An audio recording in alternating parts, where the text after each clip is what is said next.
Oops. Guess what?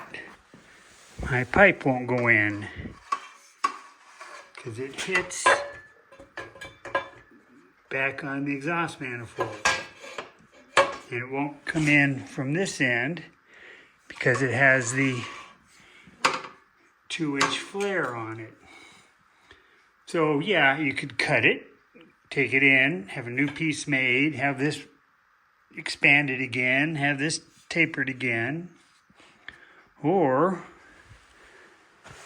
you could raise the engine up, slide the pipe in, drop it back down. So that's what I'm doing. So I have the motor mounts out, bolts off here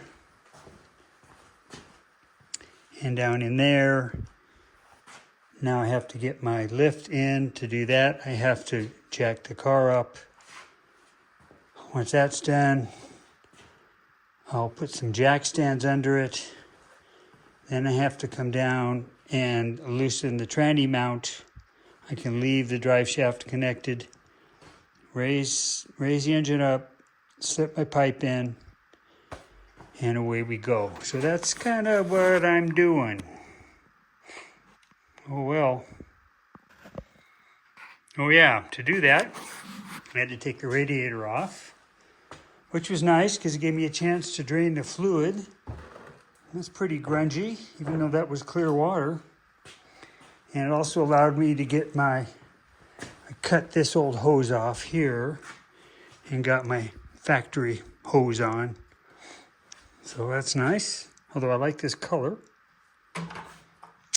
Okay, well, let's continue.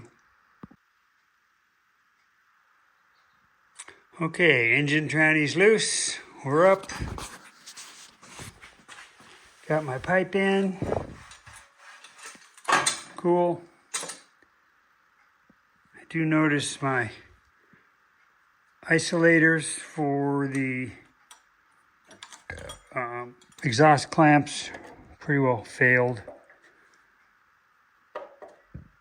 See if I can glue those. Otherwise, maybe I'll just buy some new ones. No rush on the car. So I think I'll order new ones. But put the engine back down. So it'd be a good goal for the day.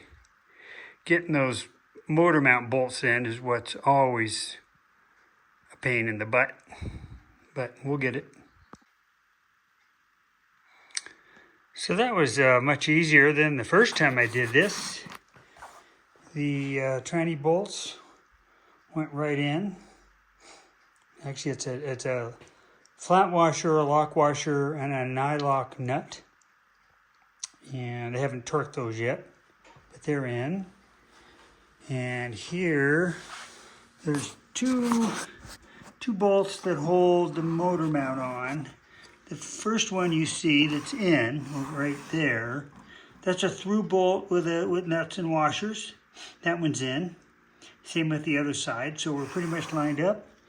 This one's not in yet because he's chewed up. So it needs replacing. Glad I found that.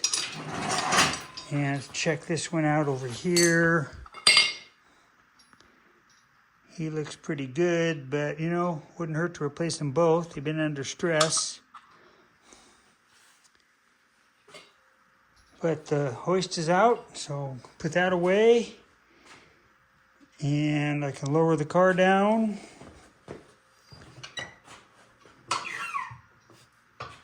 Pull that out.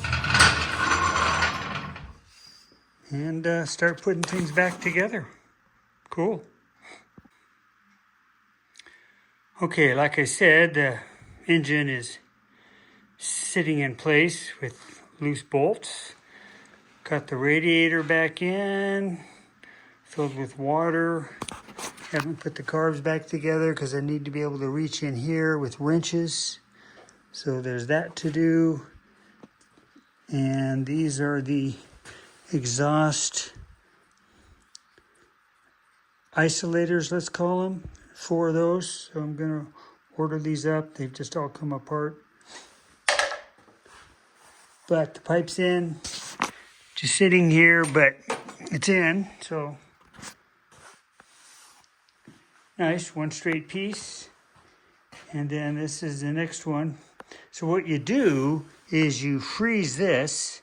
The guy said just put it out in the cold. Well, it's gonna get ice covered on it. Then you heat this up here, heat it up, and then you slide it together. And I haven't decided if I'm going to pull this one apart. I probably should. And hopefully this will line up with its bolt here. We did add a little extra length because he didn't like the insertion distance I had, which is that line. So he wanted to see a little more. So he gave me a 1/2 inch. So that's going to be fun to cram that on there. But I want to wait until these are all on and strapped and attached. So I'll have some resistance when I go to pound on that. But anyway, pretty successful day. Really was lucky. Buzzing into Cruces, that's a 90-minute drive. Pulled into the shop. Took the parts out. The guy and I discussed things. He just went to work. And he wanted $29 for that piece. His time, it didn't take him long, of course, to, swell that. He's got the tools. $29. So I gave him a 50. Yeah. And to me, $50 was a deal, He stopped what he was doing, took care of me, and no more exhaust leaks.